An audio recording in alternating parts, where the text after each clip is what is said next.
Assalamualaikum warahmatullahi wabarakatuh. Waalaikumsalam warahmatullahi wabarakatuh, Mem. Baik ya. Masih sehat, masih semangat ya. Puasa semangat, belajar semangat. Sebelum kita mulai pembelajaran kita hari ini, mari sama-sama kita mengucapkan lafaz basmalah dan berdoa ya. Bismillahirrahmanirrahim. Rabbi shrahli sadari wa yassirli amri wahlul 'uqdatam min lisani yafqahu qawli yafqahu qawli. Rabbi zidni ilman warzuqni fahman wa amalan sholihan. Baik ya, materi kita hari ini perkembangan Islam pada masa modern. Dimulai dari tahun 1800 sampai dengan sekarang. Nah, sebelumnya kita bacakan dulu indikator pembelajaran kita, yaitu yang pertama mendeskripsikan perkembangan Islam pada masa modern, mulai dari tahun 1800 sampai dengan sekarang. Menjelaskan faktor-faktor yang mempengaruhi kemunduran umat Islam, menjelaskan faktor-faktor yang mempengaruhi kebangkitan umat Islam, menjelaskan hikmah dari perkembangan Islam pada masa modern, menganalisis faktor-faktor yang mempengaruhi perkembangan Islam pada masa modern, menganalisis hikmah dan manfaat dari faktor-faktor yang mempengaruhi perkembangan Islam pada masa modern, menyimpulkan hikmah dan manfaat faktor-faktor yang mempengaruhi perkembangan Islam pada masa modern, menyajikan paparan tentang faktor-faktor yang mempengaruhi perkembangan Islam pada masa modern, menyajikan paparan hikmah dan manfaat faktor-faktor Islam. Oh, udah ya? Baik ya. Berlebih dia. Nah, yang pertama itu Islam pada masa modern dimulai itu dari tahun 1800 sampai dengan sekarang. Nah, pada dasarnya Islam pada periode ini dikenal dengan era kebangkitan ya, era kebangkitan umat Islam ya pada era modern ini. Nah, sebenarnya sebelum tahun 1800 itu pada sekitar abad ke-13 Masehi, berarti sekitar tahun 1300-an sudah muncul tokoh pembaharuan di dunia Islam yang bernama Taqiyuddin Ibnu Taimiyah, tentunya sudah tidak asing namanya, kemudian Ibnu Qayyim al-Jauziyah. Nah, ciri pergerakan pembaharuan dalam dunia Islam pada saat itu yang pertama itu memberi ruang dan peluang ijtihad di dalam berbagai kajian keagamaan yang berkaitan dengan muamalah duniawiyah. Nah, jadi di dalam pembahasan tentang keislaman itu ya, tentang kajian Islam itu ada yang namanya muamalah, itu berhubungan dengan dunia, dengan manusia, sesama manusia. Kemudian ada yang namanya tauhid ya. Tauhid itu hubungan manusia dengan Allah, tentang keyakinan ya. Yang kedua, tidak terikat secara mutlak dengan pendapat ulama-ulama terdahulu. Jadi tidak ada ikatan membuat mereka itu membuat ijtihad tersendiri ya. Kemudian memerangi orang-orang yang menyimpang dari akidah kaum salaf seperti kemusyrikan, khurafat, bid'ah, taklid dan tawasul. Kemudian kembali kepada Al-Quran dan As-Sunnah sebagai sumber utama ajaran Islam. Nah, inilah pada masa modern itu yang pada awalnya sudah ada sebenarnya pada abad ke-13 yaitu dipelopori oleh Taqiyuddin Ibnu Taimiyah yang biasa namanya populer itu Ibnu Taimiyah. Nah, itulah dia. Kemudian Ibnu Qayyim ya, Ibnu Qayyim itu nama populernya. Mereka sudah ada, sudah muncul pada abad ke-13 Masehi. Nah, kemudian tokoh-tokoh yang muncul ya, yang lahir ya, yang terlahir pada pembaharuan dunia Islam di masa modern itu ada beberapa tokoh. Yang pertama itu Muhammad bin Abdul Wahab, di mana Muhammad bin Abdul Wahab ini adalah seorang Arabian yang timbul suatu aliran dia ini beraliran Wahabiyah ya, Wahabiyah yang mempunyai pengaruh pada pemikiran pembaharuan di abad ke-19. Tadi kan pembaharuan Islam itu dimulai dari abad ke-18 ya, tahun 1800-an ya. Nah, sedangkan beliau ini Muhammad bin Abdul Wahab ini mulai muncul itu di abad ke-19. Pencetusnya ialah Muhammad, dia merupakan pencetus ya, pencetus dalam pembaharuan Islam. Nah, pemikiran-pemikiran yang dicetuskannya ya pemikiran pendapat-pendapat yang menjadi pusat perhatian dia, yang menjadi pola pikirnya, yaitu dia berfokus kepada persoalan tauhid ya, ia berfokus kepada tentang ketauhidan ya, tentang hubungan manusia dengan ilahnya, dengan Tuhannya. Nah, kemudian apa pendapat beliau? Beliau mempunyai ya, memberikan beberapa pendapat tentang ketuhanan, tentang ketauhidan ya. Yang pertama itu menurut beliau kebanyakan orang Islam itu bukan lagi penganut paham tauhid. Nah, sudah banyak yang menyimpang, itu menurut beliau. Yang sebenarnya karena mereka meminta pertolongan bukan lagi kepada Allah Subhanahu wa taala, tetapi kepada syekh atau wali dari kekuatan gaib.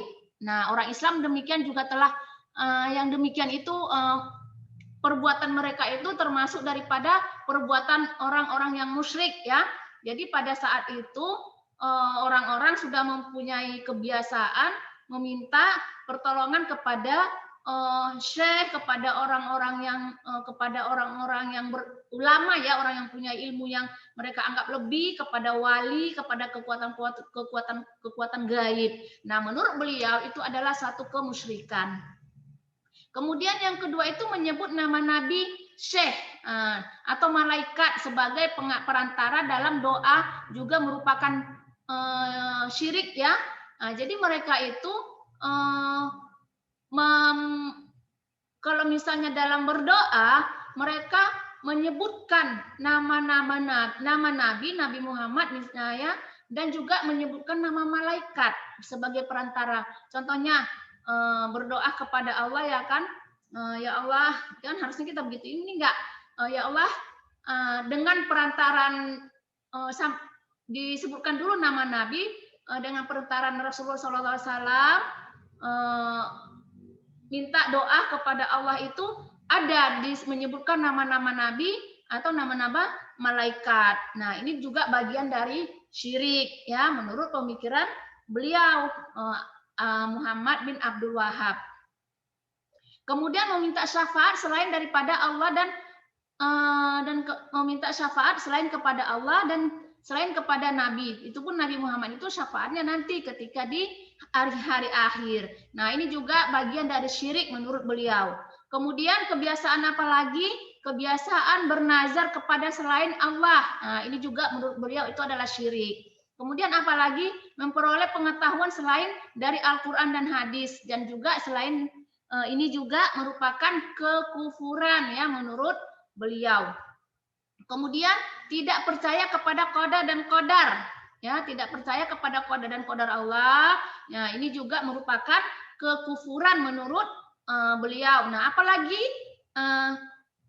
kebiasaan pada saat itu, demikian juga penafsiran Al-Qur'an dengan takwil ya, dengan takwil intervensi bebas ya. Takwil itu intervensi bebas ya, bebas menafsirkan Al-Quran itu secara bebas tanpa ada kaedah-kaedah ilmu yang mendukungnya. Nah, ini juga menurut beliau adalah kekufuran atau musyrik ya, termasuk orang-orang yang musyrik. Itulah pemikiran-pemikiran tokoh yang bernama Muhammad bin Abdul Wahab. Kemudian yang kedua itu Syekh Waliullah ya.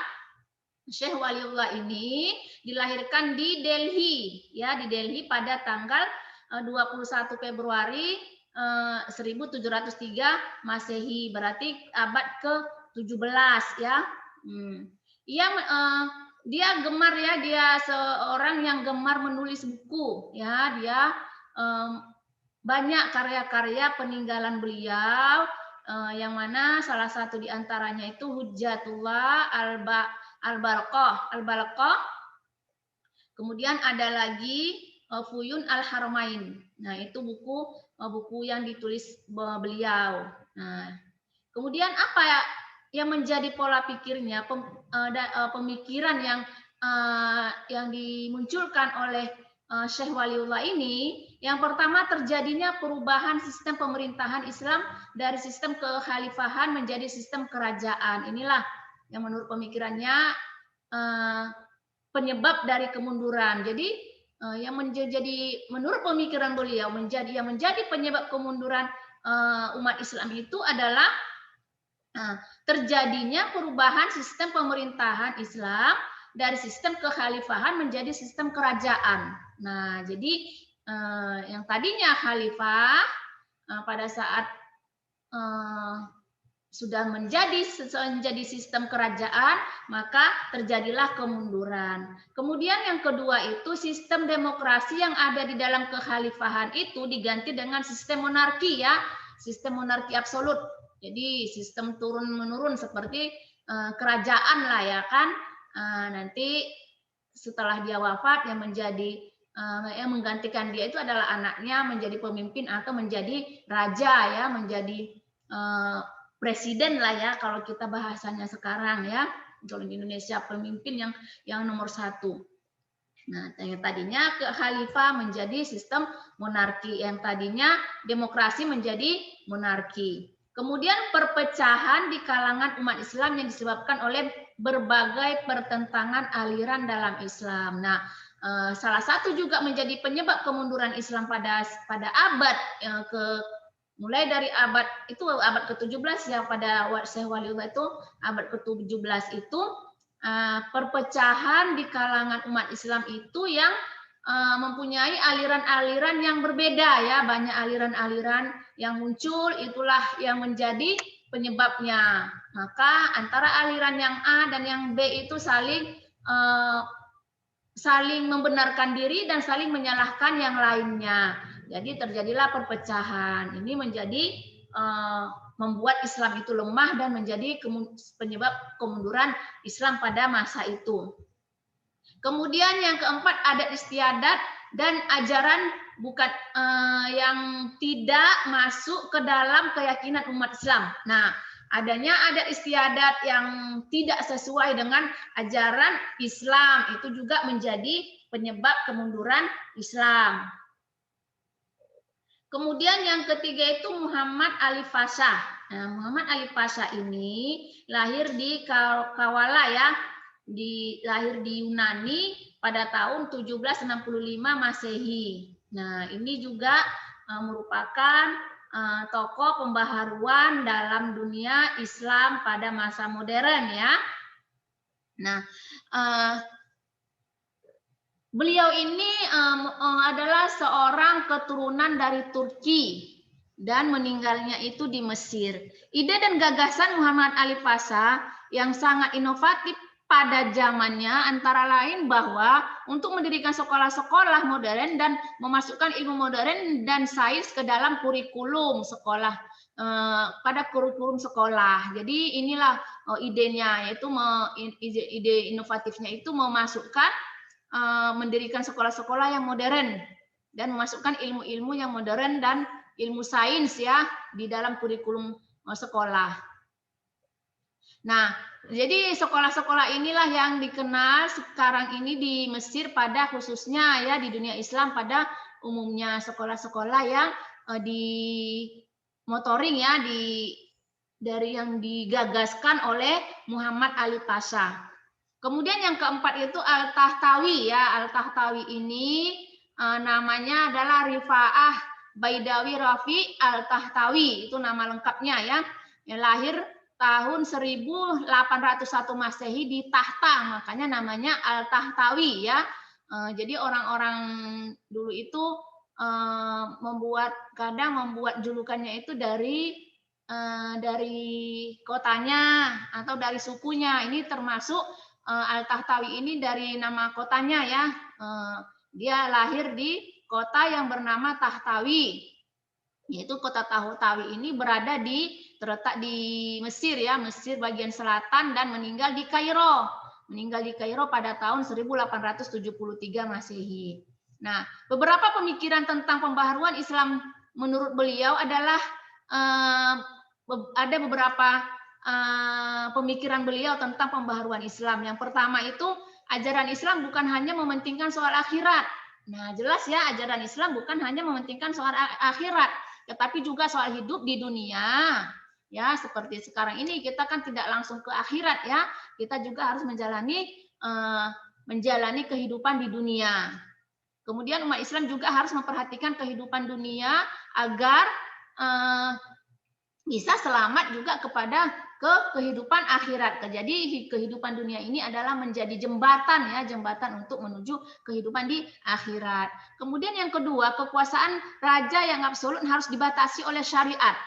Nah, jadi menurut beliau, kekuasaan raja yang tadinya yang otoriter ya, yang sepenuhnya itu raja yang menentukan, harus dibatasi dengan syariat. Artinya harus sesuai dengan syariat Islam. Nah, jadi seorang raja itu harus bermusyawarah dulu dengan ulama.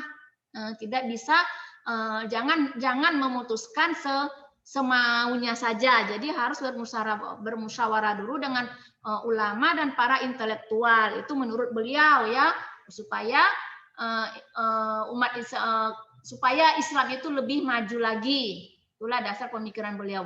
Kemudian yang ketiga, dasar pemikiran beliau untuk kemajuan Islam itu, syariat harus diartikan sesuai dengan perkembangan modern. Ya, jadi harus disesuaikan juga dengan perkembangan modern ya. Agar tidak ketinggalan. Jangan ketinggalan. Kemudian yang keempat, kaum ulama harus mempelajari filsafat dan ilmu pengetahuan modern, harus mengetahui juga pengetahuan modern agar syariat Islam itu dapat menyesuaikan diri dengan kebutuhan masyarakat yang modern. Jadi kaum ulama itu harus mempelajari ya ilmu-ilmu yang kekinian ya kan, filsafat kekinian gitu, yang tidak ketinggalan zaman. Jadi agar syariat Islam itu bisa menyesuaikan diri dengan kebutuhan masyarakat yang mulai modern ya, yang tidak ketinggalan lagi. Kemudian yang kelima, ide pemikiran beliau itu, pendidikan harus bersifat universal ya. Misalnya wanita harus diperbolehkan belajar ya, menempuh jenjang pendidikan yang sama dengan kaum laki-laki. Nah, seorang istri juga harus tidak hanya di rumah gitu ya, harus punya seorang istri itu tidak harus bodoh ya, harus juga dalam kehidupannya itu ada dia seorang yang intelektual ya, yang juga bersifat sosial. Nah, itu menurut beliau. Jadi perempuan itu tidak boleh lagi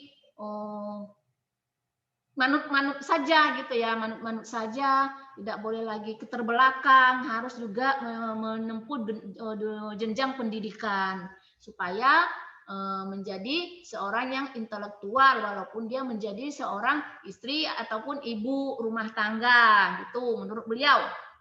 Nah, kemudian yang keenam, umat Islam harus dinamis dan meninggalkan sifat statis. Nah, inilah beberapa ide pemikiran beliau untuk pembaharuan di dunia Islam pada masa itu.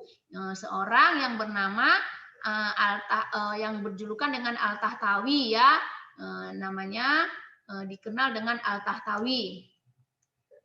Kemudian yang kelima itu Jamaluddin Al-Afghani. Nah, Jamaluddin Al-Afghani ini lahirnya di Afghanistan, ya namanya juga Al-Afghani.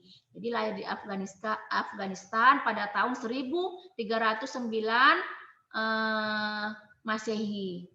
Nah, dan beliau itu meninggalnya di Istanbul ya tahun 1897 Masehi. Nah, beberapa pemikiran Jamaluddin Al-Afghani ini tentang pembaharuan Islam itu ada beberapa macam, ada beberapa pemikiran beliau, yaitu yang pertama kemunduran umat Islam ini tidak disebabkan kemunduran umat Islam pada saat itu tidak disebabkan karena Islam tidak sesuai dengan perkembangan zaman dan perubahan kondisi, tidak katanya. Kemunduran itu disebabkan oleh sebagai banyak faktor ya, bukan hanya disebabkan perkembangan zaman saja yang atau kondisi yang perubahan kondisi saja, tetapi banyak faktor yang menyebabkannya. Nah, itu tadi menurut beliau. Nah, kemudian apa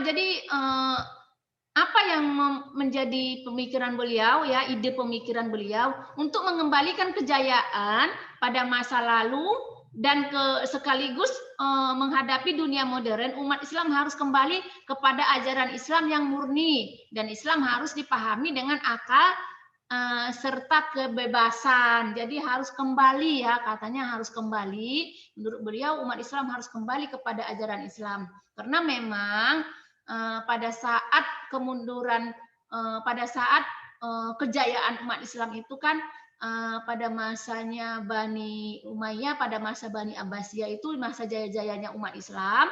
Kemudian terjadilah kemunduran itu yang disebabkan banyaknya umat Islam yang tidak lagi menjalankan ajaran Islam itu sesuai dengan syariat. Itulah yang membuat umat Islam itu menjadi mundur ya, menjadi tidak berkembang ya, menjadi penyebab kemunduran Islam pada saat itu. Jadi harus kembali lagi kepada ajaran Islam.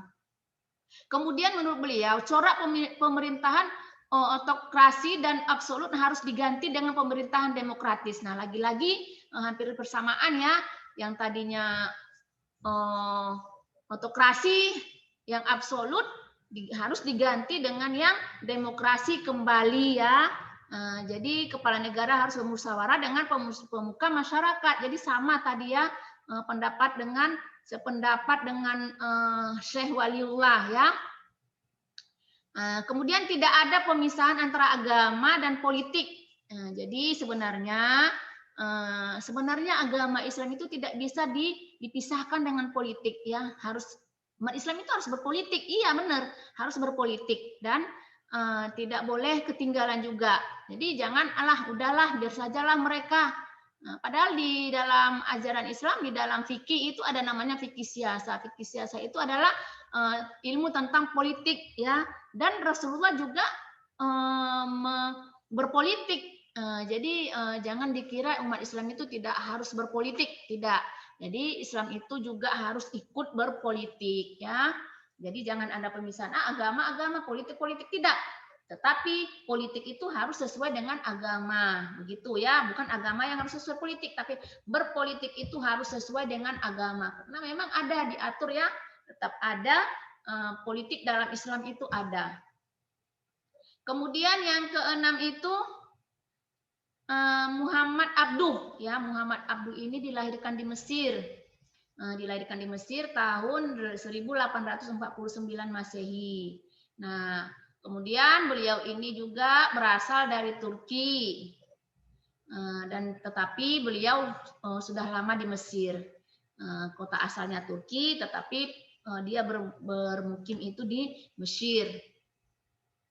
Ada beberapa ide beliau tentang yang menjadi dampak positif bagi perkembangan pemikiran Islam pada saat itu. Yang pertama itu pembukaan pintu ijtihad. Nah, jadi menurut beliau ijtihad merupakan dasar penting dalam menafsirkan kembali ajaran Islam. Jadi dibuka lagi pintu ijtihad kata beliau. Kemudian penghargaan terhadap akal ya. Jadi Islam itu adalah ajaran rasional ya, yang sejalan dengan akal. Jadi Islam itu ajaran rasional yang sejalan dengan akal katanya. Sebab dengan akal ilmu pengetahuan akan maju. Jadi akal itu ya dihargai, harus dijalankan kan begitu. Nah, kemudian kekuasaan negara harus dibatasi oleh konstitusi yang telah dibuat oleh negara yang bersangkutan. Itulah menurut Muhammad Abduh ya, pemikiran-pemikiran menurut pemikiran-pemikiran beliau, ide-ide beliau pada saat itu. Nah, kemudian yang ketujuh itu Rashid Ridha. Nah, Rashid Ridha ini Muhammad adalah murid dari Muhammad Abduh ya, yang paling dekat dengan beliau. Jadi beliau ini ya Muhammad Rashid Ridha ini lahir pada tahun 1865 Masehi di Al-Qalamun. Suatu yaitu di Al-Qalamun itu di Libanon ya, satu desa yang terletak di Libanon. Nah, kemudian beberapa pemikiran Rashid Ridha tentang pembaruan Islam itu adalah yang pertama, sikap aktif dan dinamis di kalangan umat Islam harus ditumbuhkan. Nah, itu ya. Kemudian umat Islam harus meninggalkan sikap dan pemikiran kaum Jabariyah. Nah, jadi ada namanya kaum Jabariyah. Harus ditinggalkan. Kemudian akal dapat dipergunakan untuk menafsirkan ayat dan hadis tanpa meninggalkan prinsip umum. Nah, yang keempat, umat Islam menguasai sains dan teknologi jika ingin maju. Jadi umat Islam harus menguasai itu jika ingin maju. Dan sampai sekarang itulah yang harus dikuasai ya. Jika ingin maju ya memang harus kuasai sains dan teknologi. Nah, kemudian kemunduran umat Islam itu kata beliau disebabkan banyaknya unsur bid'ah dan khurafat yang masuk ke dalam ajaran Islam. Lagi-lagi bid'ah dan khurafat ya. Bid'ah dan kaum bid'ah dan unsur-unsur bid'ah dan unsur khurafat itu yang tidak. Bid'ah itu artinya beramal dengan yang tidak ada ya, yang tidak ada pada suruhan ajaran dalam Islam ya, menambah-nambahi gitu ya. Nah, itulah yang membuat kemunduran umat Islam. Kemudian yang keenam, pendapat beliau, pemikiran beliau, kebahagiaan dunia dan akhirat diperoleh melalui hukum yang diciptakan oleh Allah Subhanahu wa taala. Jelas ya, kebahagiaan dunia dan akhirat itu jika kita sudah menjalankan hukum yang disyariatkan oleh Allah Subhanahu wa taala, sesuai itu kita menjalankannya, maka kita akan mendapatkan kebahagiaan dunia dan akhirat. Nah, kemudian perlu menghidupkan kembali sistem pemerintahan khalifah. Jadi ini sama ya pendapat beliau dengan pendapatnya tadi Syekh Waliullah ya, sama ya, kembali kepada sistem pemerintahan khalifah. Ya, tadinya dari sistem monarki kembalikan kepada sistem khalifah. Kemudian kedelapan, khalifah adalah penguasa di seluruh dunia Islam yang mengurusi bidang agama dan politik. Itu menurut beliau. Jadi harus menjadi penguasa di seluruh dunia ya, baik di bidang agama maupun di bidang politik. Kemudian khalifah haruslah seorang mujtahid besar dengan bantuan para ulama dalam menerapkan prinsip-prinsip Islam sesuai dengan tuntunan zaman. Jadi seorang mujtahid ya, jadi tidak sembarangan. Jadi seorang khalifah itu tidak boleh orang sembarangan. Jadi harus seorang yang mujtahid dan juga dibantu oleh para ulama. Kemudian yang kedelapan, Said Ahmad Khan. Masih ada ya 2 menit lagi. Said Ahmad Khan ini adalah orang muncul dia itu seorang yang pemimpin India ya, seorang pemimpin dari India, dunia umat Islam di India ya. Muhammad Khan namanya juga Said Ahmad Khan. Jadi sudah keturunan India dan merupakan pemimpin umat Islam di India. Nah, apa pemikiran Said Ahmad Khan ini tentang perubahan Islam? Yang pertama itu kemunduran Islam menurut beliau disebabkan tidak mengikuti perkembangan zaman dengan cara menguasai sains dan teknologi. Jelas ya. Sampai sekarang juga yang menjadi penyebab umat Islam itu tidak bisa maju, tetap terbelakang karena umat Islam itu tidak bisa menguasai sains dan teknologi. Jadi makanya orang Barat terus yang menguasai. Makanya orang Barat juga yang bisa menyaksikan apa saja yang ada kandungan di dalam Al-Quran yang mengenai tentang sains dan teknologi. Jadi kita hanya membaca Al-Quran sampai khatam sampai 10 kali, tetapi tidak menguasai teknologi, jadi tidak bisa menemukan apa sih sebenarnya isi kandungan Al-Quran itu. Tuh ya. Kemudian beliau itu berpendirian bahwa manusia bebas berkehendak dan berbuat sesuai dengan sunnatullah yang tidak berubah. Nah, jadi gabungan kemampuan akal kebebasan manusia berkehendak dan berbuat serta hukum alam inilah yang menjadi sumber kemajuan ilmu pengetahuan dan teknologi modern ya. Jadi gabungan kemampuan akal dan kehendak manusia berbuat ya. Jadi gabungan itulah yang menjadi kemajuan ilmu pengetahuan dan teknologi, akal dan kehendak berbuat ya, akal dan juga keinginan untuk berbuat. Nah, itu ya menjadi sumber kemajuan ya, berpengaruh untuk menjadi sumber kemajuan dalam teknologi modern ya. Kemudian yang ketiga, sumber ajaran Islam hanyalah Al-Quran dan hadis. Jadi ini ya disebabkan menurut beliau sumber hukum Islam itu adalah Al-Quran dan hadis. Kemudian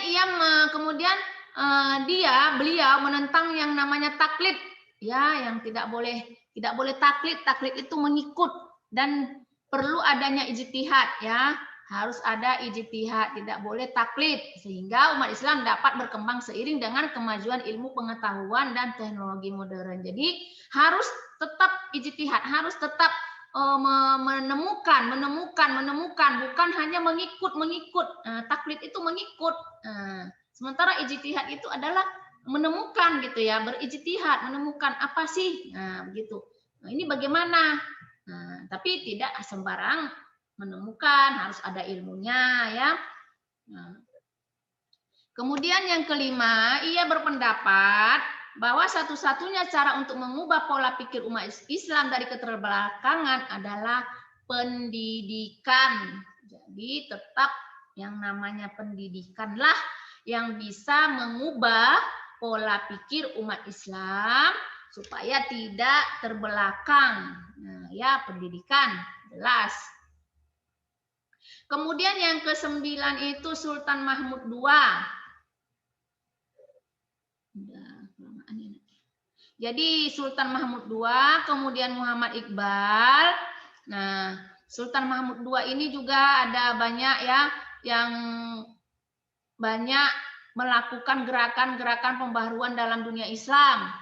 Nanti bisa kalian baca di psikologi, kalian buka, kalian baca lagi detailnya, banyak lagi keterangan-keterangan yang banyak lagi yang tentang tokoh-tokoh ini yang tidak sempat Ibu sampaikan di sini ya, karena keterbatasan waktu. Kemudian yang ke-10 itu Muhammad Iqbal, juga pemikiran Muhammad Iqbal ini banyak ada beberapa pemikiran beliau tentang pembaharuan dalam Islam. Nah, kalian bisa baca di psikologi. Karena waktu kita terbatas, di sana banyak ya.